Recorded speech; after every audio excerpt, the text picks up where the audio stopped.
আমার চ্যানেলে তোমাদের সকলকে স্বাগত। আজ আমরা ক্লাস 7-এর রায়ান মার্টিন প্রশ্নবিচিত্রা থেকে ইতিহাসের প্রথম পর্যায়ক্রমিক মূল্যায়নের পঞ্চম স্কুল সলভ করব।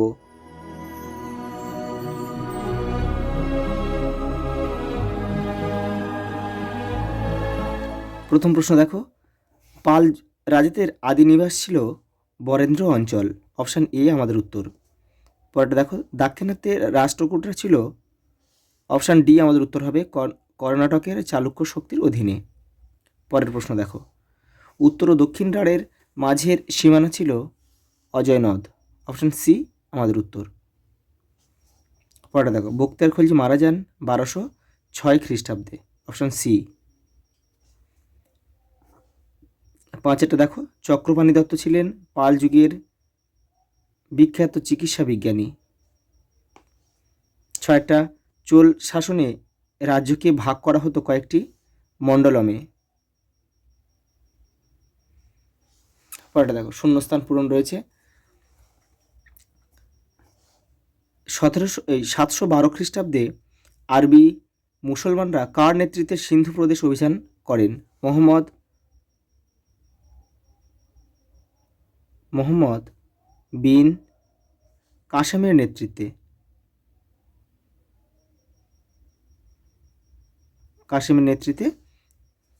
সিন্ধু প্রদেশ অভিযান করেন। পরেরটা দেখো, চোল রাজ্যের প্রতিষ্ঠাতা ছিলেন বিজয়ালয়।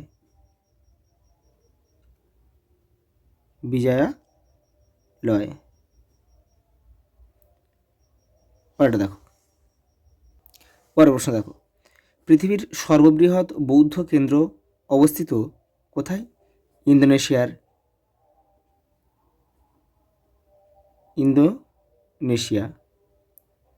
ইন্দোনেশিয়ার বড়বুদুরের বৌদ্ধ মন্দির।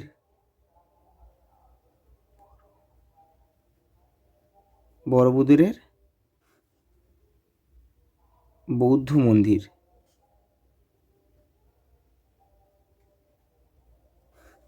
ওটা দেখো, চর্যাপদের পুঁথি নেপাল থেকে প্রথম উদ্ধার করেন কে? হরপ্রসাদ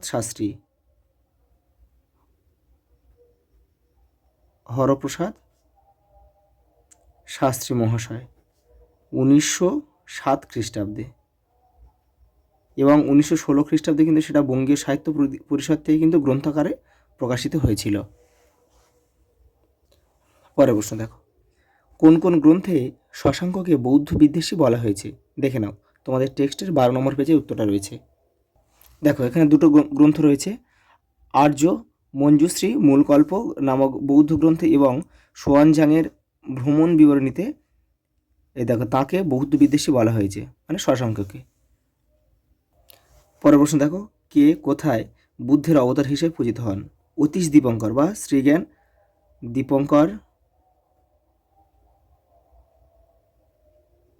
দীপঙ্কর শ্রীজ্ঞান কোথায়? এটা তিব্বতে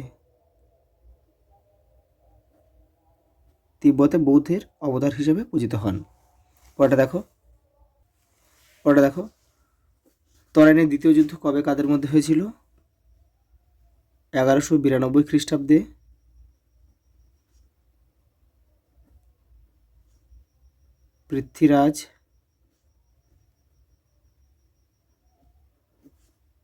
পৃথ্বীরাজ চৌহান ও মোহাম্মদ ঘুরির মধ্যে।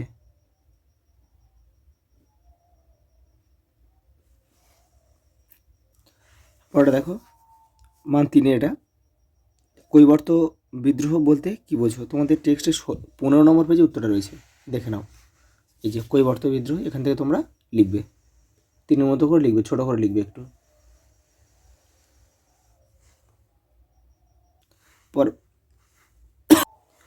পরের প্রশ্ন দেখো, রাজা লক্ষণ সেনের রাজসভার সাহিত্য চর্চার পরিচয় দাও। দেখো 37 নম্বর পেজে রয়েছে তোমাদের টেক্সটের।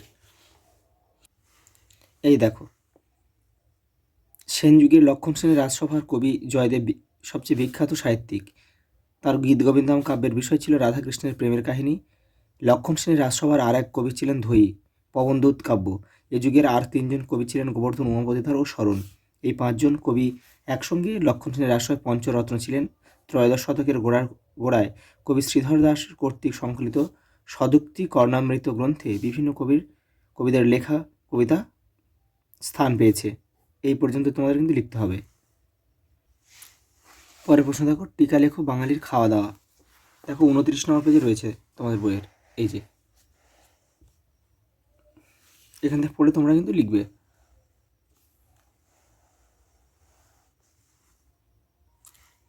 পরের প্রশ্ন দেখো, সোয়ানজাংয়ের বর্ণনায় প্রাচীন বাংলার নগর হিসেবে কর্ণসুবর্ণের পরিচয় দাও। 11 নম্বর পেজে রয়েছে তোমাদের বইয়ের, দেখো এই যে এখান থেকে পড়বে।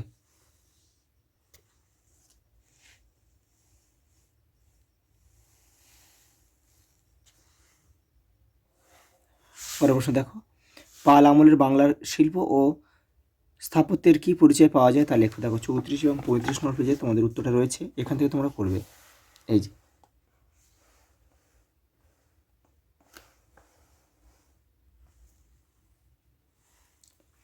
পরের প্রশ্ন দেখো, লাস্ট প্রশ্ন, ত্রিশক্তি সংগ্রাম কাদের মধ্যে হয়েছিল। দেখো 17 নম্বর পেজে তোমাদের বইয়ের উত্তরটা রয়েছে, এই যে দেখো, পাল, গুর্জার প্রতিহার এবং রাষ্ট্রকূট বংশের মধ্যে টানা লড়াই চলেছিল। মানে পাল শক্তি, গুর্জার প্রতিহার আর রাষ্ট্রকূট। দেখো পরের প্রশ্ন দেখো, খলিফা ও খিলাত কি। দেখো 20 নম্বর পেজে রয়েছে তোমাদের বইয়ের, এই যে এটা লিখবে। এই যে এটা কিন্তু পুরোটা লিখতে হবে, যেহেতু মান 3-এ রয়েছে মান, এটা পুরোটা কিন্তু লিখতে হবে তোমাদের। আজ এই পর্যন্ত, দেখা হবে পরের ভিডিওতে।